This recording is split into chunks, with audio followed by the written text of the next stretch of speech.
वंशराज जी, बहुत बहुत स्वागत है आपका 4 PM पर, और बहुत बहुत शुभकामनाएं भी, क्योंकि पूरी आम आदमी पार्टी जिस तरह से इस पूरे एक्साइज का जो पूरा मामला था, ये जो शराब घोटाला जिसे कहा जा रहा था, उसमें क्लीन चिट पाई है। लेकिन यहाँ पर ये कहना जरूरी है कि सीबीआई ने कहा है कि हम फौरन ही दिल्ली हाई कोर्ट जाएंगे और वहां अपील करेंगे।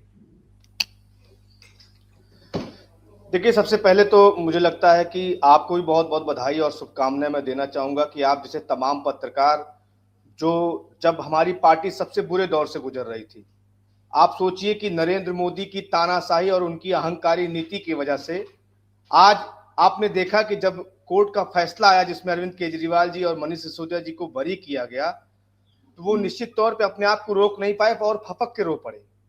क्योंकि जो ताने 2 साल सुना आम आदमी पार्टी ने और हमारा एक एक कार्यकर्ता, जिस तकलीफ को हम लोगों ने हर क्षण महसूस किया, हमारे परिवार को, हमारे नेताओं के परिवार को एक तरीके से उजाड़ दिया गया। हमारे आम आदमी पार्टी पूरा परिवार है और हमारे पूरे परिवार को तहस नहस करने के लिए नरेंद्र मोदी ने अपनी सनक में एक फैसला लिया कि कैसे अरविंद केजरीवाल इस देश के अंदर शिक्षा की बात कर सकते हैं, अस्पताल की बात कर सकते हैं, बुनियादी सुविधाओं की बात कर सकते हैं, और कैसे 10 वर्षों के अंदर उनकी राजनीति इतनी फल फूल गई कि वो राष्ट्रीय पार्टी बन गई। ये दरअसल पच नहीं रहा था नरेंद्र मोदी और अमित शाह को।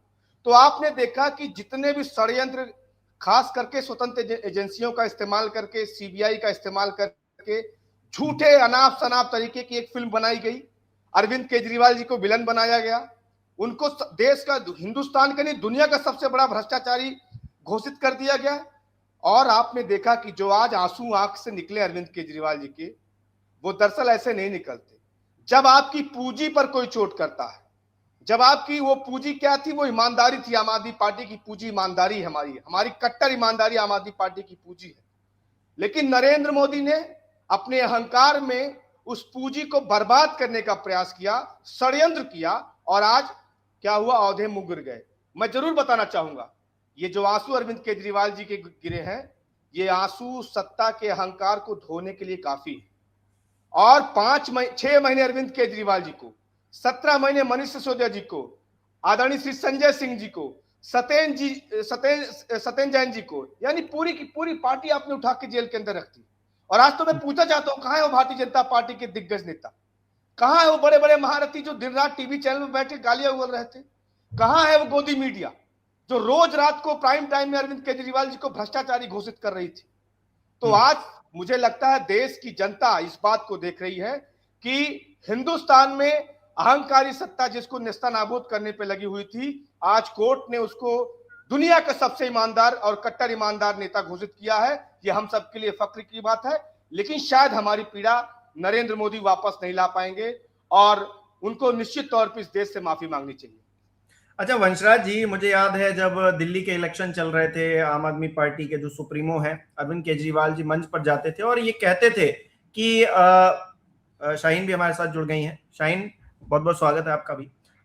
वंशराज, मैं उस दौर को याद कर रहा हूं जब अरविंद केजरीवाल कहा करते थे कि देखिए कैसे हमको फंसाया गया है और अगर मैं ईमानदार हूं तो मुझे वोट करना। लेकिन जो रिजल्ट था वो सबने देखा, हर किसी ने जाना, लेकिन लोगों के मन में कहीं ना कहीं शक था। अब वो शक भी जो है दूर हो गया है कोर्ट के आदेश से, ये माना जाए?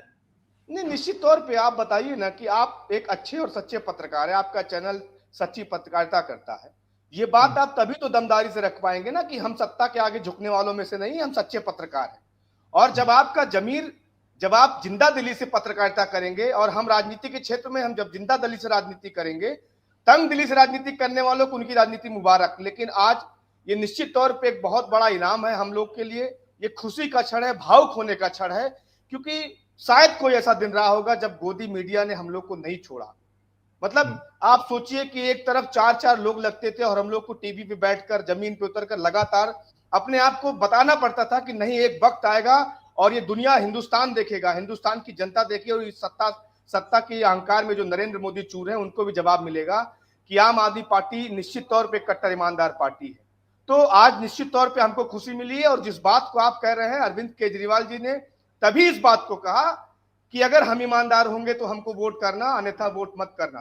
तो ये बात कोई ऐसे वैसे नहीं बोल सकता, ये बात वही बोल सकता है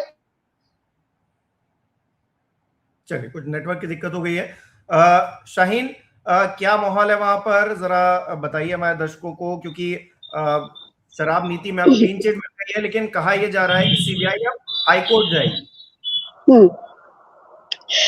देखिए हिमांशु, कैसे कहते हैं कि सत्य परेशान हो सकता है, पराजित नहीं। मैं शुरू से आम आदमी पार्टी को कवर करती रही हूँ और एक चीज साफ तौर पर देखने को मिलती थी कि कहीं ना कहीं ये जो पूरा मुद्दा है कहीं ना कहीं प्लांटेड है, पूरी तरीके से झूठा है, फर्जी है। इस साफ तौर पर नजर आता था जब बार बार भारतीय जनता पार्टी को सवाल किए जाते थे या फिर सीबीआई या ईडी की तरफ से तथ्यहीन सारी चीजें नजर आती थी। और अब जब राउज एवेन्यू ने इतना बड़ा फैसला आम आदमी पार्टी के हित में दे दिया है और वहां पर खुद कोर्ट ने भी सामने आया है जहां पर तथ्य ही नहीं है, जहां पर सबूत ही नहीं है, पूरी तरीके से जो हैरान करने वाला मामला है। और निश्चित तौर पर आम आदमी पार्टी के लिए एक बड़ी, कह सकते हैं आप, बड़ा कमबैक है, क्योंकि यही मामला था जो 2000 यानी कि दूसरा टर्म जब आम आदमी पार्टी का शुरू हुआ था, तभी से कहीं ना कहीं आम आदमी पार्टी को उस मुद्दे पर भारतीय जनता पार्टी और समेत कांग्रेस ने घेरा था। और ये मुद्दा इतना ज्यादा आम आदमी पार्टी के गले की हड्डी बन गई थी कि देखिए हमने देखा कि 2024 में फाइनली जाके सबसे बड़ी गिरफ्तारी इस पूरे मामले में होती है, वो होती है अरविंद केजरीवाल की। मुझे आज भी याद है 21 मार्च जिस तरीके से रातों रात अरविंद केजरीवाल को जो है जेल भेज दिया गया था। पहली बार इतिहास में ऐसा हुआ था कि सिटिंग सीएम को जो है जेल में जो है भेज दिया गया था। माहौल पूरी तरीके से आम आदमी पार्टी के लिए आप समझिए कि ऐसा है कि शायद आज उन्होंने दिल्ली जीत ली है, क्योंकि चुनाव में भले ही वो हार गए हो, क्योंकि पूरा मामला ऐसा था शुरू से ही भारतीय जनता पार्टी ने इसको ग्राउंड बनाया था, इसको आधार बनाया था दिल्ली के अंदर घुसने की, घुसपैठ करने की। और कहीं ना कहीं सत्ता के बल पर, पैसे के बल पर भारतीय जनता पार्टी कामयाब भी रही इस मुद्दे पर। लेकिन आम आदमी पार्टी और अरविंद केजरीवाल शुरू से एक अपने लिए टाइटल बोलते रहे कि अगर इस पूरे राजनीतिक अगर हम देखें पहलू में अगर कोई सबसे कट्टर ईमानदार नेता कोई है तो आम आदमी पार्टी, और डंके की चोट पर इस बात को कहते रहे। और आज कहीं ना कहीं साबित हो गया है, पूरी तरीके से खुशी का माहौल आम आदमी पार्टी के भीतर है। अरविंद केजरीवाल भावुक हो जाते हैं अपनी बात बोलते हुए, बताते हैं कि कैसे आजादी के बाद ये सबसे बड़ा राजनीतिक षड्यंत्र अमित शाह और मोदी जी ने, सीधा हमला वो उन पर बोलते हैं कि किस तरीके से इन दोनों ने मिलकर के पूरा षड्यंत्र रचाया आम आदमी पार्टी को दिल्ली में खत्म करने के लिए। लेकिन वो हमेशा से जानते थे कि भगवान उनके साथ है, सत्य उनके साथ है। और यही बात थी कि अरविंद केजरीवाल दिल्ली चुनाव में भी ये कहते हुए नजर आए कि अगर वो जनता को ईमानदार लगता है कि वो सच है तो जनता उनको वोट दे, अन्यथा उन्हें वोट ना दे। हालांकि वो परिणाम क्या रहे हमने और आप सब ने देखा, और उसके पीछे कितनी बड़ी वजह, कितनी बड़ी ताकतें रही, वो सब भी हमने देखा। तो आम आदमी पार्टी के लिए एक तरीके से बहुत बड़ी जीत है। शायद चुनाव में भी वो इतने खुश नहीं होते जितने आज वो खुश है, क्योंकि इसके बाद यहाँ से आम आदमी पार्टी के लिए एक रिवाइवल का फेज शुरू होता है, जो दिल्ली चुनाव के बाद लगभग माना जा रहा था कि आम आदमी पार्टी पूरी तरीके से खत्म हो गए। लेकिन अब आम आदमी पार्टी में बताऊं, आने वाली 1 मार्च को एक बहुत बड़ी कॉल आम आदमी पार्टी की तरफ से है, जिसमें अरविंद केजरीवाल शामिल होने थे। लेकिन अब इस फैसले के बाद बहुत ही दहाड़ते हुए मुझे लगता है अब अरविंद केजरीवाल जो है हमें नजर आएंगे और पूरी तरीके से भारतीय जनता पार्टी को इस पूरे मुद्दे पर जो है घेरते हुए नजर आएंगे।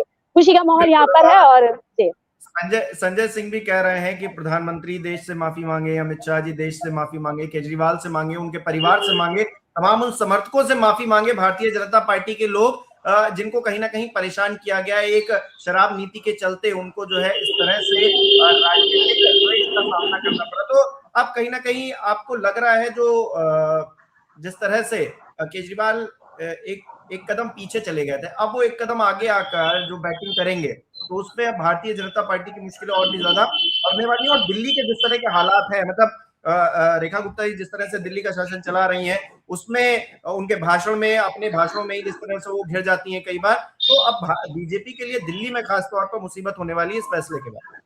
जी बिल्कुल, देखिए 1 साल से हम लगातार दिल्ली को कवर कर रहे हैं और जानने की कोशिश कर रहे हैं कि जनता के भीतर क्या है, क्या पिछले 1 साल में दिल्ली के अंदर दिल्ली की जनता खुश है या परेशान है। और वो रिजल्ट हम सबके सामने मीडिया के जरिए है, और जब हम ग्राउंड पे जाते हैं तो कहीं ना कहीं आम जनता परेशान है। जिस विश्वास के साथ, जिस उम्मीद के साथ भारतीय जनता पार्टी को दिल्ली की जनता ने चुना था कि 27 साल बाद आएंगे, कुछ बेहतर करेंगे, ऊपर से नीचे जो है एक ही सरकार होगी, ब्लेम गेम नहीं खेली जाएगी, लेकिन उसके बावजूद हम देख रहे हैं बड़े मुद्दों पर भारतीय जनता पार्टी बैकफुट पर नजर आई है, पूरी तरीके से फेल नजर आई है। जो 4 इंजन का उन्होंने नारा दिया था वो पूरी तरीके से दिल्ली में खत्म होता नजर आया। तो भारतीय जनता पार्टी के इस पूरी परफॉर्मेंस को लेकर के आम आदमी पहले से ही हमलावर थी। जब 1 साल पूरा हुआ तो एक नारा दिया गया कि 1 साल दिल्ली बेहाल, याद आ रहे हैं केजरीवाल, और ये हमने जनता के भीतर कह रही है कि इनसे बेहतर केजरीवाल थे। उनके राज में काफी हमें कुछ सुविधाएं थी, काफी कुछ हमें सहूलियत थी।